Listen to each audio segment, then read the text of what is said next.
2 minutes.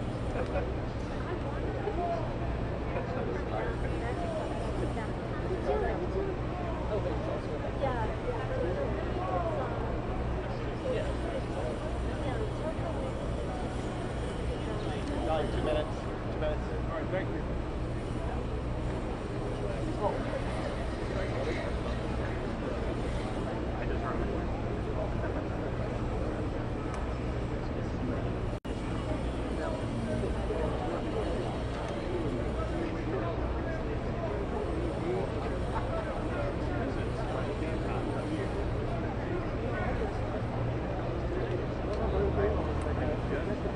Well, there's across the street. There's one right here. You're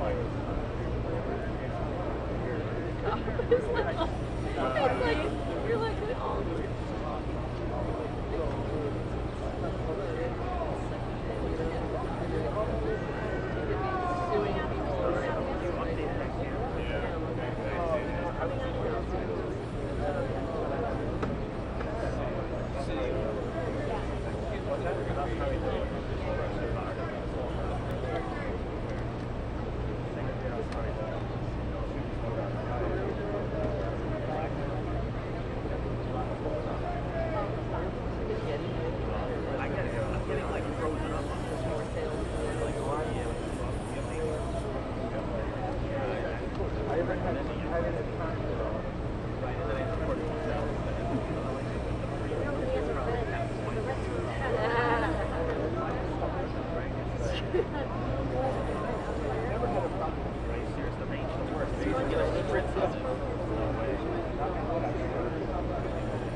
You know what the guys told me in Sony besides this? You were in this, you have the grip, and I take off the grip.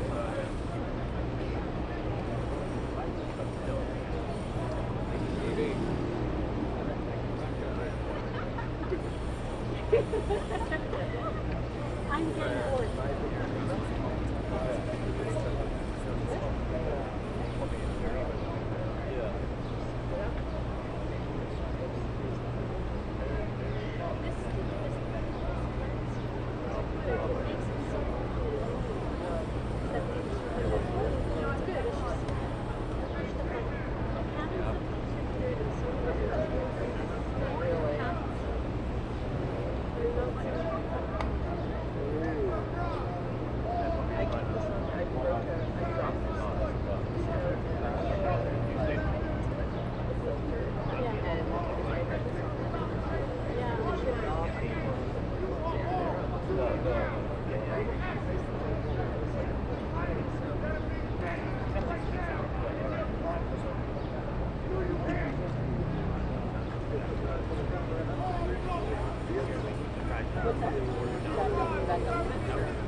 Someone was at her hotel and she like did a whole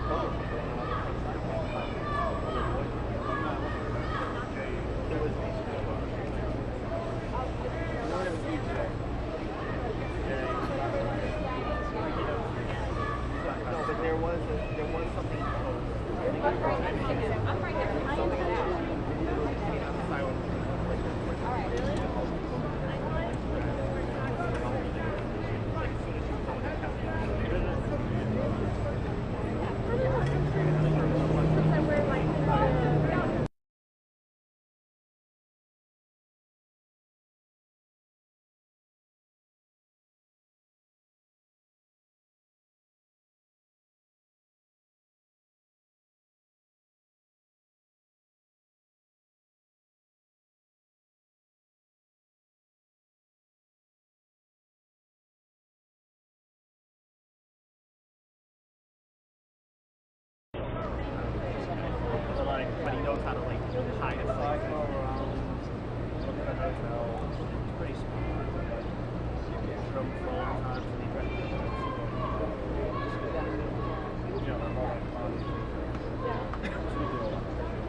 Morning, everybody.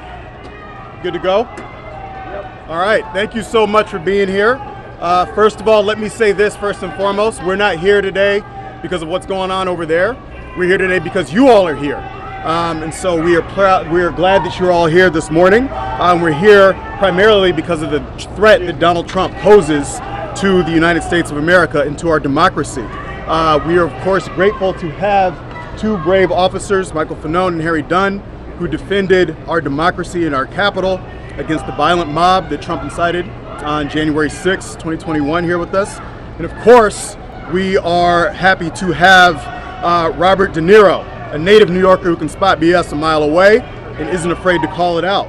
So the contrast here pretty much writes itself. As we speak, Donald Trump's somewhere fighting for himself, maybe taking a power nap. And we've seen him for weeks and for months now. We've seen the ramblings of an unhinged, power-hungry, self-centered man, both here at Mar-a-Lago, on Truth Social, wherever he may be. But the thing is, this isn't new for Donald Trump. It's how he spent his 4 years in the White House. It's how he spent every moment since he lost the 2020 election. And in 1 month, Americans are going to have an opportunity to witness in prime time the clear contrast between Donald Trump, who's a chaos agent waging a self-obsessed campaign of revenge and retribution, go up against Joe Biden, who's a leader who fights for Americans every single day. As the president said when he challenged Trump to debate, the president has a list of things he'd like to talk to Trump about if Trump does in fact show up in Atlanta on June 27th. He wants to talk about why Donald Trump's the architect of the repeal of Roe v. Wade, why he wants to go even further in his second term, why he thinks the extreme state-level abortion bans are playing out brilliantly across the country. He wants to talk about Trump's embrace of political violence and the core threat he poses to our democracy. Lastly, he wants to talk about Trump's economic plans and how they'd make Trump and his rich friends richer at the expense of working families, just like he has his entire life. So that's what this campaign is going to be focused on and talking about over the course of the next month. We're going to make sure that Trump has to answer for all of the above and for his extremism on the debate stage. That started last week when we launched our new ad, narrated by Mr. De Niro, which underscores Trump's increasingly unhinged and dangerous quest for power. And we're not going to let our foot off the gas. You'll be hearing and seeing a lot from our campaign as we bring the stakes of the election directly to the voters who are going to decide it. It's simple. Trump poses a unique and growing threat to our fundamental rights and our freedoms, our very democracy, and our economy. The threat is crystal clear today. It will remain crystal clear tomorrow, and it will be crystal clear on the debate stage in Atlanta on June 27th. So now I'm going to pause and turn it over to Robert De Niro. Thank you. I mean, this is really, even these people over here are it's kind of crazy. It's really crazy, and this thing, Donald Trump has created this. He should be telling them not to do this, but he's just, he wants to sow total, he wants to sow total chaos, which he's succeeding in some areas and places to do. Anyway, beside all that, this is my neighborhood, downtown New York City. I grew up here and feel at home in these streets. I feel comfortable. The Twin Towers fell just over here, just over there. This part of the city was like a ghost town. But we vowed we would not allow terrorists to change our way of life. And we started the Tribeca Festival to bring people back. I love this city. I love this city. I don't want to destroy it. Donald Trump wants to destroy not only the city, but the country, and eventually he could destroy the world. But we vowed we would not allow terrorists. I owe this city a lot. And that's why it's so weird that Donald Trump is just across the street. Because he doesn't belong in my city. I don't know where he belongs, but he surely doesn't belong here. We New Yorkers used to tolerate him when he was just another grubby real estate hustler masquerading as a big shot. A two-bit playboy lying his way into the tabloids, pretending to be a spokesperson for himself. He was calling it as himself for himself, to fool the press into inflating his net worth. A clown. But this city is pretty accommodating. We make room for clowns. We have them all over the city. People who do crazy things in the street, we tolerate it. It's part of the city, it's part of the culture. But not a person like Trump who will eventually run the country. That does not work, and we all know that. Anyway, we make room for clowns, to each his own. But no one takes him or took him really seriously. They take him seriously now, of course. But around the country, people who didn't know him as we did started to support him. They bought into his bullshit. Trump bought their votes with outrageous lies and empty promises. He got the most religious evangelicals to applaud a sinner who bragged about sexual assault, and who, just a couple of blocks from here, a jury found him liable for sexual abuse.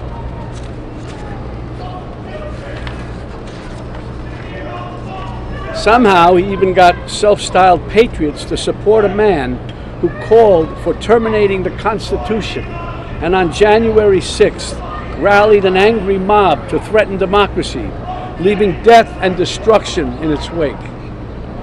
That's why I needed to be involved and wanted to be involved in the new Biden-Harris ad, because it shows the violence of Trump and reminds us that he'll use violence against anyone who stands in the way of his megalomania and greed. But it's a coward's violence. You think Trump ever threw a punch himself or took one? This guy who ran and hid in the White House bunker when there were protesters outside? No way. He doesn't get blood on his hands. No, he doesn't. He directs the mob to do his dirty work for him by making a suggestion, an inference. And his gang grovels and follows his obvious order. It's no surprise that the murder rate and other violent crimes peaked under Trump and are falling under Biden.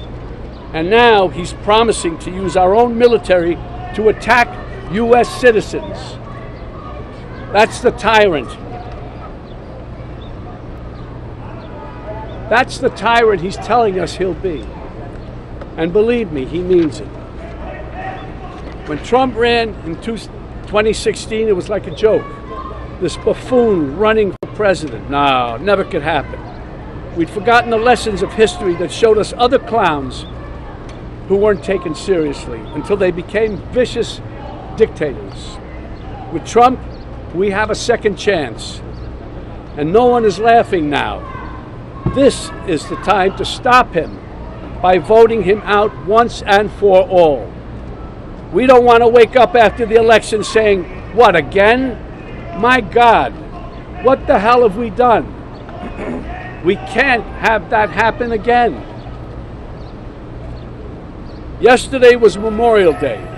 It's a good time to reflect on how Americans fought and died so that we may enjoy the freedoms guaranteed to us by a democratic government.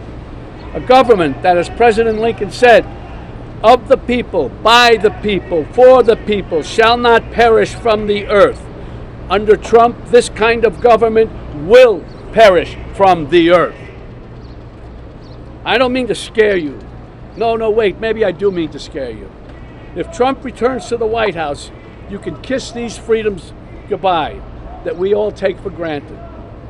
And elections, forget about it. That's over. That's done. If he gets in, I can tell you right now, he will never leave. He will never leave. You know that. He will never leave. What does that mean? Is that the country we want to live in? Do we want him running this country and saying, I'm not leaving, I'm dictator for life? I hope this new ad campaign reaches outside the bubble to remind supporters of what a danger he is to our lives. This is not a threat. This is a reality. And that's why I've joined the Biden-Harris campaign, because the only way to preserve our freedoms and hold on to our humanity is to vote for Joe Biden for president. Really. We don't have a choice. On January 6th, while Republican lawmakers despicably tried to keep the loser Trump, in the White House, and Trump-inspired insurrectionists stormed the Capitol, brave men and women from law enforcement put their lives on the line to defend this country, our democracy. They are the true heroes. These guys are the true heroes.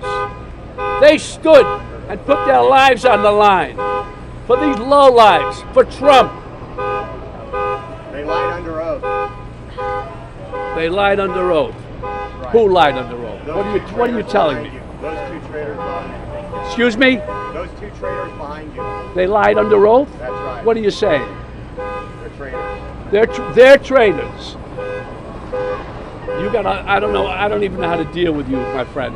I don't even know how to deal with you. They stood there. They didn't have to.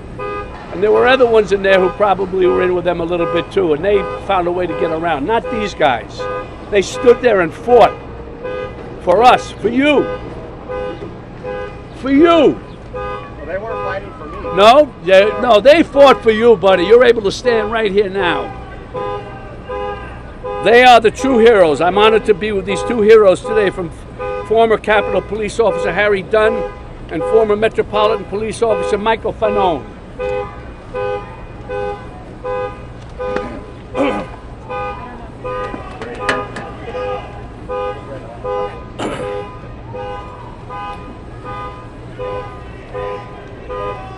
I came here today to remind Americans of what Donald Trump is capable of, and the violence that he unleashed on all Americans on January 6, 2021.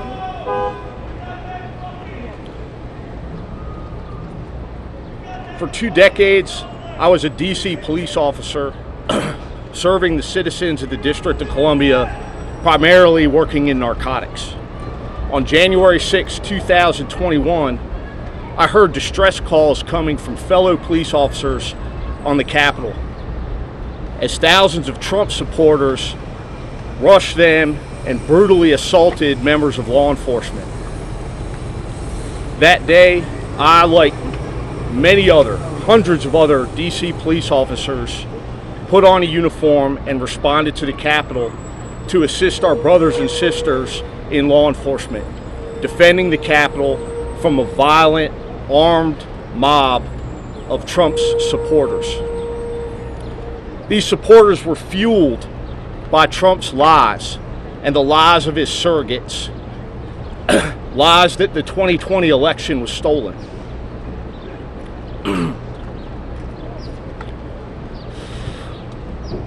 Those same lies have been spewed by Donald Trump and his surrogates about what happened to me and so many other police officers on January 6, 2021. That day, I was brutally assaulted. I was pulled from the police line by a man named Albuquerque Head, a Trump supporter who later pled guilty to his violent assault on me. While being restrained by the violent mob, I was beaten. An individual named Kyle Young tried to strip me of my firearm, while chants of "kill him with his own gun" were echoed by other members of the crowd. At that time, Thomas Civic, a man from Buffalo, New York, stripped me of my badge and my police radio, my lifeline to call for help from other officers.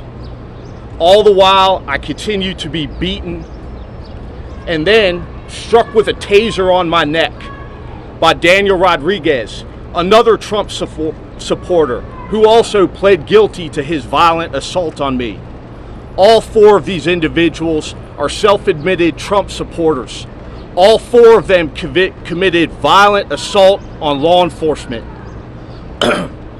I'm just one representative of the hundreds of police officers that were assaulted that day by Donald Trump's supporters, inspired by his lies. The lies that continue to this day to inspire my fellow Americans to turn against their fellow Americans, to turn against police officers.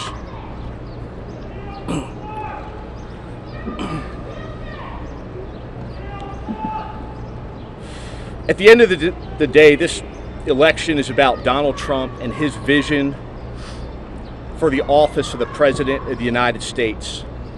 Not as a public servant who answers to the people who elected him, but as an authoritarian who answers to and serves only himself. Thank you. Ashley Babbitt was murdered, an unarmed veteran. Good morning. If January 6th didn't happen, we wouldn't be here right now. I'd still be at work, working at the United States Capitol. I appreciate the words by Mr. Niro, Officer Fanone, but anytime I get an opportunity to acknowledge, address, and thank the men and women of the Capitol Police and the Metropolitan Police Department who served that day to protect our democracy, to protect each other, to make sure everybody got to go home that night. That's what we fought for that day. The fight for a lot of us didn't end on January 6th, that evening when we went home. The fight still continues now. What happened that day was an attempt to overthrow an election. Donald Trump is the greatest threat to our democracy and the safety of communities across the country today. He has encouraged and continued to encourage political violence. We've been called traitors just today. We were all called traitors on January 6th for doing our job. And yes, we protected Republicans. We protected Democrats alike. It's not about the story that we don't agree with. Political violence is never acceptable. But you have a presidential candidate, that champions it, that encourages it, that supports it. We cannot have that. Officer Sicknick, he died the day after January 6th.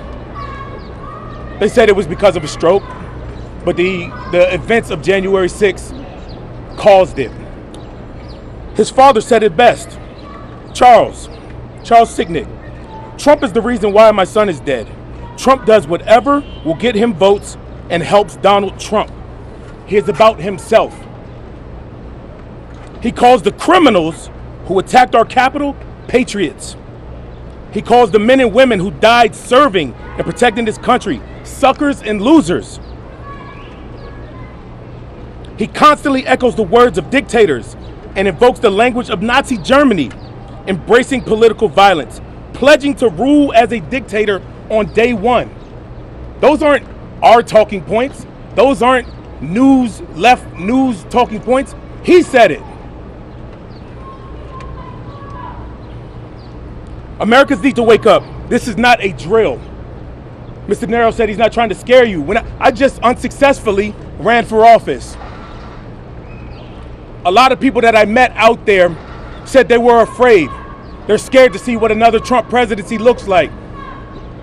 I try to pride myself in having some type of way to make people feel comfortable, saying some kind of a word, a hug, a look, or something. It's going to be okay. I couldn't say that to those individuals. I couldn't say it's going to be okay. Everything's going to be all right. We can't count on these institutions to stop Donald Trump. It's going to take us Americans at the ballot box to defeat him once and for all. Thank you so much, y'all. Okay, we have time for a few questions if folks have. Why did the Biden campaign decide to come here today? Because you all are here. We've been incessantly covering this day in and day out, and we want to remind the American people ahead of the next debate, of the first debate on June 27th, of the unique persistent and growing threat that Donald Trump poses to the American people and to our democracy. So since you all are here, we're here communicating that message, as we will do day in, day out until the debate in Atlanta. Can the two officers, DC officers, please spell your name? I'm asking. Can you repeat your name? Harry, Harry, Dunn, Dunn. Okay, and you said? Michael, Michael, Fanone, Fanone. What's your response to Republicans who say you're running on January 6th because you can't run on Biden's record? I'd say that's absolutely absurd, because we are running on a historic record of accomplish everything from 15 million new jobs created under this administration, 800,000 manufacturing jobs, the work that the president has done to lower costs for Americans, capping the cost of insulin at $35, making the single largest investment to combat climate change in our nation's history, the first bipartisan gun safety legislation in a generation. The list goes on and on and on of the historic record of accomplishment and the vision for the future. The fact remains that the looming threat of MAGA extremism has only grown stronger since January 6th. And so, yeah, we're going to campaign on the president's record, on his vision, and we're going to run against the extremism embodied by Donald Trump as he sits in that building or anywhere else across the country. Michael, do you really believe that an undecided voter in Michigan or Wisconsin is paying attention to this trial and this verdict? Well, they're certainly going to pay attention to the stakes of this election as we continue to communicate it day in and day out. That's what we're doing here today. That's what we're going to do every single day through the debate in Atlanta. That's what we'll do ahead of the debate in September 10th. And that's what we'll do from now until Election Day, making sure that voters in states across the country understand the clear choice that they have between a fighter in Joe Biden, who wakes up every single day fighting for them, for their families and their communities, and Donald Trump, who's fighting for himself, whether he's here in New York, down in Mar-a-Lago, on Truth Social. When he does venture out onto the campaign stump, he's fighting for one person, that's Donald Trump. So we're going to make sure that the American people understand that choice. We expect President Biden at some point to address the trial. Organized by the Biden campaign. I just want to know why you decided to do this news conference here outside the courtroom. Why are you having a political conference outside of a criminal trial of the president? Again, you all are already here. It's easy to talk about the choice in this election when the entire news media is camped out here day in and day out. So we're talking about the choice that voters are going to have in this election and the threat embodied by the man who is in that building right now. But it is a threat no matter where he is, a threat to our fundamental freedoms, a threat to our democracy, a threat to our very way of life. And so this campaign is going to communicate that here in New York. We're going to communicate across all the battleground states day in and day out until voters are able to cast their ballots. Would you consider Trump a threat to all these wars Biden has gotten us into? Any media questions? Is this a weaponization of the Justice Department, sir? Any media questions? You want to answer the real questions, only the fake news? Presence down here the rest of the week. Stay tuned. Is there a defense that the president could mount for those voters, especially progressive young voters, given what's going on in Gaza? He set a red line for Rafah. Israelis went in and had another massacre. Yeah, I'd say one thing. I'd say that the president and his campaign are making clear that the president approaches complex conflicts like this not as a politician, but as the commander-in-chief, making sure that his North Star is American security, global security, making sure that yes, Israel has a right to defend itself, but that we are not that any civilian casualty is one too many. He's been very clear about that, and he makes decisions like this with national security in mind. I do think that stands in stark contrast of the person who sits in that building, who makes every single decision based upon what's in the best interest of one individual, and that's himself. And so we're going to communicate that choice day in and day out until the election. We're also going to communicate the entirety of what voters are going to be taking to the ballot box. You mentioned young voters, making sure that they understand that, again, they have a president who's been fighting to address the existential threat that is climate change, making the single largest investment in climate change in our nation's history, making sure that they understand that they have a president, Joe Biden, who's been fighting relentlessly to make sure that we can live in communities free from gun violence, passing the first bipartisan gun safety legislation in a generation. We're going to make sure that they bring all of this information to the ballot box and they understand the clear choice between Joe Biden, who thinks about them, their safety, their interests, day in and day out, versus Donald Trump, who's thinking about himself no matter what the issue is. All right, y'all. Thank you so much. Mr. Niro, can you come to the microphone and speak instead, please?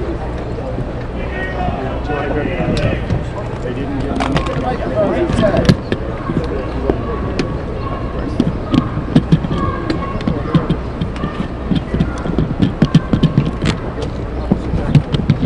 I've never seen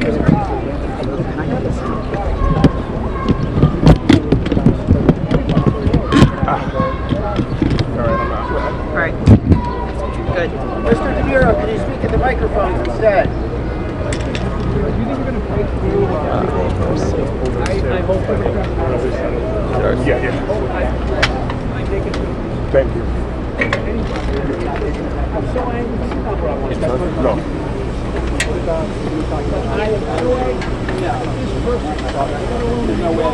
Excuse me. Excuse me, Alex.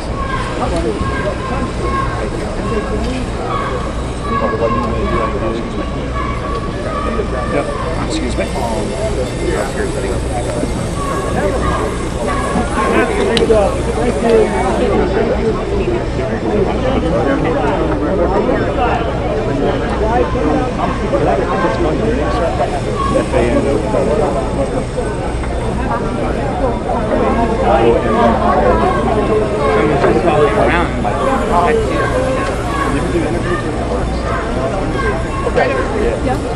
Hey, how are you? Okay. Yeah, you're good. All right, you're good on that. Okay. Sure. We'll go, right? Ready? Start. Excuse me, gentlemen. Thank you, sir. Fall in. Thank you, everybody. Jason Miller with the Trump campaign, here with Caroline Levitt and Stephen Chung. So the Biden folks have finally done it. After months of saying the politics had nothing to do with this trial, they showed up and made a campaign event out of a Lower Manhattan trial day for President Trump. In fact, Biden's cronies had a printed out campaign sign saying Biden-Harris. So why the change? Why is Joe Biden now making this a campaign event after months of weaponizing the legal system against President Trump? Because Joe Biden's numbers are in the tank. The headline for today in Politico very simply said, Dems in freakout over Joe Biden. Joe Biden is losing nationally, is losing in every single battleground state, and President Trump's numbers continue to rise. And the best that Biden can do is roll out a washed up actor. And don't worry, my remarks will be shorter than the Irishman. I won't make you suffer for 3 hours. But the best they can do is roll out a washed up actor.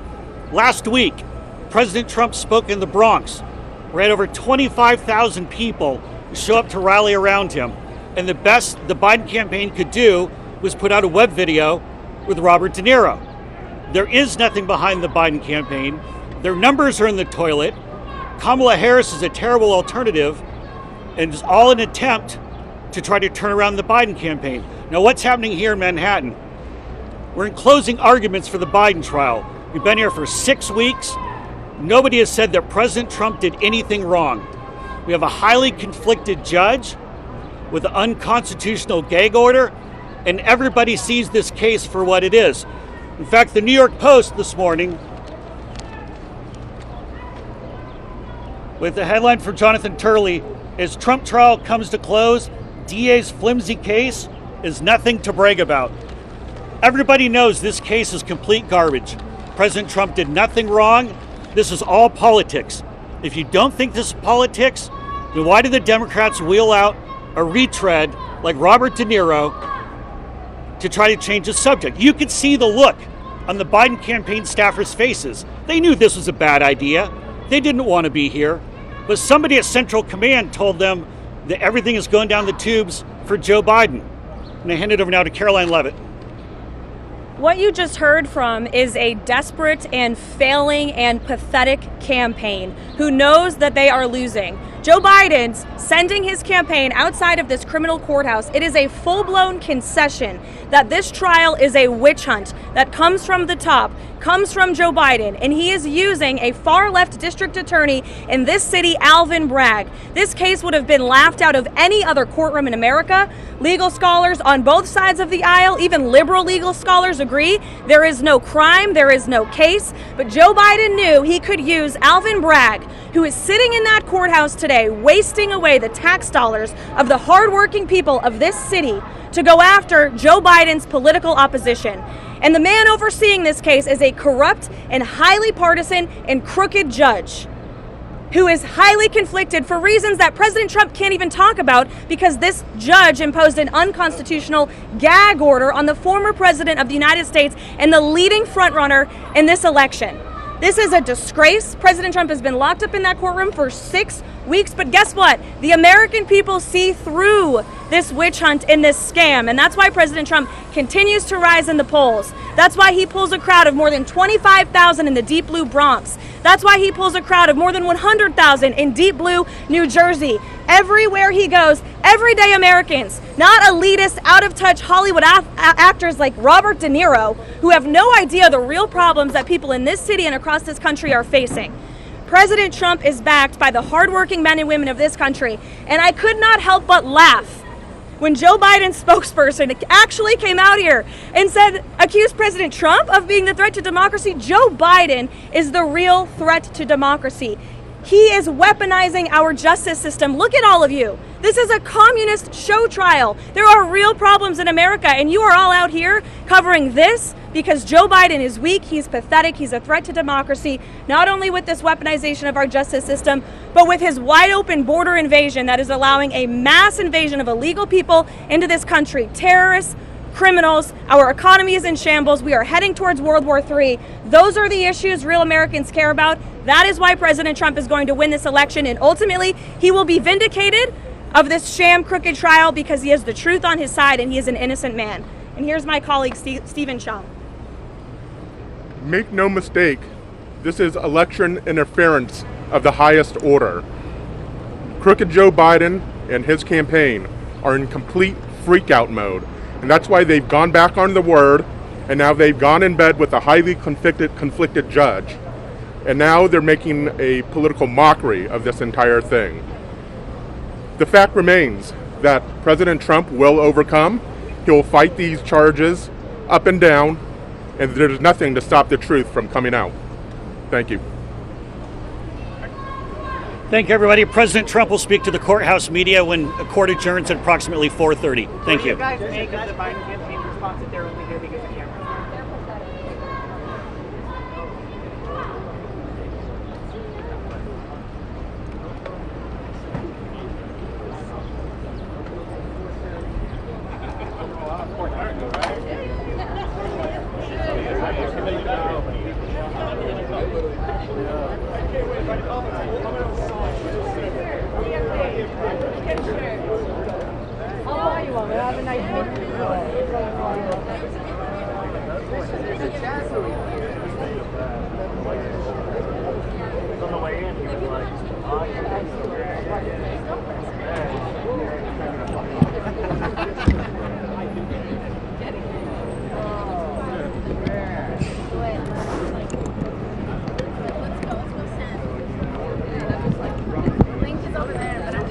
Sorry, I'm gonna get my elbow in your face.